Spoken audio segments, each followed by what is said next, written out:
Kalbimi dinleyen, beni əzizleyen, müjdeye sesleyen Rabbi sen var benim. Kalbimi dinleyen, beni əzizleyen, müjdeye sesleyen Rabbi sen var benim. İsa benim yüreğim, en güzel gereğim, beni her an koruyan Rabbi sen var benim. İsa benim yüreğim, en güzel gereğim, beni her an koruyan Rabbi sen var benim. Arzumun arzusunu veren, sevinç elengini tac eden, canını kurban eden Rabbi sen var benim.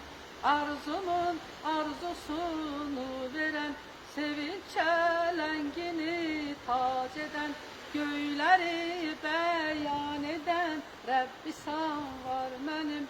İsa benim yüreğim, en güzel gereğim, beni her an koruyan Rabbi sen var benim. İsa benim yüreğim, en güzel gereğim, beni her an koruyan Rabbi sen var benim.